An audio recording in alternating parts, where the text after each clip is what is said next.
मी परमेश्वर मतलाने सर्वांचं स्वागत करतो आजच्या नवीन व्हिडिओमध्ये. तर शेतकरी मित्रांनो, आता उन्हाळ्यामध्ये भुईमुग आणि मूग हे पीक लागलेलं आहे. आता आपण सध्या यवतमाळ जिल्ह्यामध्ये आहे, वणी तालुक्यामध्ये. तर भरपूर क्षेत्र तुम्ही बघू शकता की मुगाचे क्षेत्र लागलेलं आहे.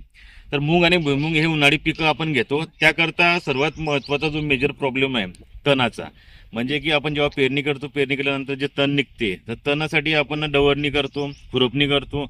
पण हे काय जास्त वेळ खाणार येत आहे त्याच्या. आणि जर म्हटलं निंदणं, तर निंदणं जर करलं तर आपल्याला जे लेबर आहे, लेबर कॉस्ट जास्त वेळ जातो.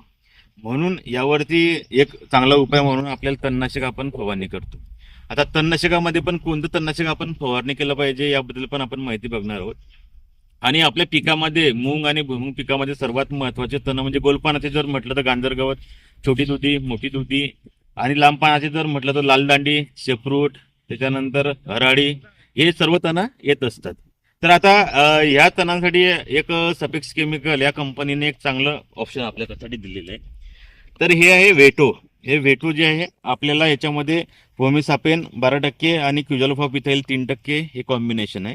याचा जो डोस आहे आपल्याला 600 मिली प्रति एकर, म्हणजे आपण समजा 60 मिली 15 लिटर पाण्यासाठी याचा आपण वापर करू शकतो. आता वापर करताना फक्त तणाची अवस्था जी आहे, जे गोल पानाचे तण आहे हे 2 ते 3 पानाचे असले पाहिजे. आणि लांब पानाचे जे तण आहे ते 2 ते 3 इंचाचे असले पाहिजे. या अवस्थेत आपल्याला याची फवारणी करायची आहे. त्यानंतर फवारणी करताना जमिनीमध्ये ओलावा, चांगला ओलावा असणं आवश्यक आहे. ओलावा म्हणजे की आपण जेव्हा पाणी देऊ, पाणी दिल्यानंतर आपले पायाचे ठसे हे तिथं उमटले पाहिजे, एवढा ओलावा जमिनीमध्ये पाहिजे.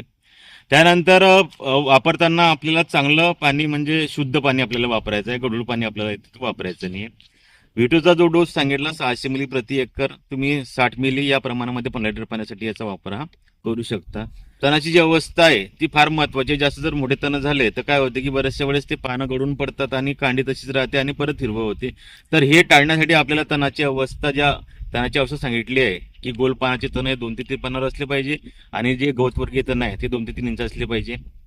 या अवस्थेत जर आपण फवारणी केली तर आपल्याला खूप सुंदर रिझल्ट इथं मिळतील आणि पिकाला कोणतीही हानी होणार नाही. तुम्ही मूग आणि भुईमूग या दोन्ही पिकामध्ये याचा वापर करू शकता. तर आपल्या काही कमेंट असतील तर कमेंट बॉक्समध्ये नक्की लिहा. धन्यवाद.